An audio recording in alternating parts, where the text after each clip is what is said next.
రాజ్యాంగ ఆమోద దినోత్సవం సందర్భంగా రాజ్యాంగాన్ని మన దేశానికి అందించిన మహనీయుడు డాక్టర్ బిఆర్ అంబేద్కర్ గారికి ఘనంగా నివాళులర్పిస్తా ఉన్నాం. ప్రపంచంలోనే అతిపెద్ద దృఢమైనటువంటి రాజ్యాంగాన్ని అందించినటువంటి మహనీయుడు డాక్టర్ బిఆర్ అంబేద్కర్. ప్రజాస్వామ్య దేశాల్లో భారతదేశానికి ఉన్నటువంటి ప్రత్యేకత మనందరికీ ఎంతో పెద్దదైనటువంటి భారతదేశంలో ప్రజాస్వామ్య విలువలు ఏ ఇబ్బందులు లేకుండా సజావుగా ముందుకు నడుస్తూ ఉన్నాయంటే ఆ రాజ్యాంగ రూపకల్పనలో మహనీయుడు పొందుపరిచిన అంశాలు ప్రధాన కావాలి. భారత రాజ్యాంగం దేశ ప్రజల జీవన విధానానికి ఇలా పూర్తిగా ఏ విధంగా దోహదపడుతూ ఉంది.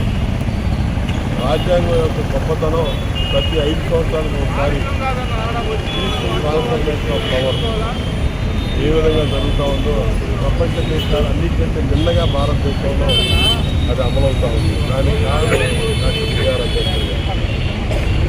ఇవాళ ప్రజాస్వామ్య విలువల్ని కాపాడుతూ ప్రజలకి రాజ్యాంగం కల్పించినటువంటి హక్కుల ద్వారా మనం జీవనం కొనసాగిస్తూ ఉన్నాం. ప్రజాస్వామ్య వ్యవస్థలో ముఖ్యంగా ఆంధ్రప్రదేశ్ రాష్ట్రంలో గత 5 సంవత్సరాలు జగన్మోహన్ రెడ్డి పరిపాలనలో రాజ్యాంగానికి రక్షణ లేకుండా పోయింది. ఆంధ్రప్రదేశ్ రాష్ట్రం రాజ్యాంగం ప్రతిరోజు అవహేళనకు గురైంది.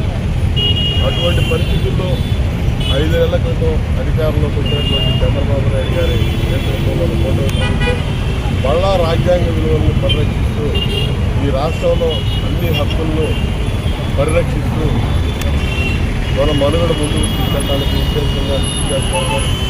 తెలుగుదేశం పార్టీ బిఆర్ అంబేద్కర్ గారి ఆశయాలు ఆచరణ ఆత్మహత్యంగా ముందుకు తీసుకెళ్ళినటువంటి పార్టీ, రాజ్యాంగ విలువలకు కట్టుబడి పనిచేసినటువంటి పార్టీ, రాజ్యాంగం ఆమోదించబడి నేటికి 75 సంవత్సరాలు పూర్తవుతూ ఉంది. ఈ 75 సంవత్సరాల కాలంలో రాజ్యాంగం అవసరాల మేరకు దానిలో మార్పులు సవరణ చేసుకొని ముందుకు పోతా ఉన్నాం.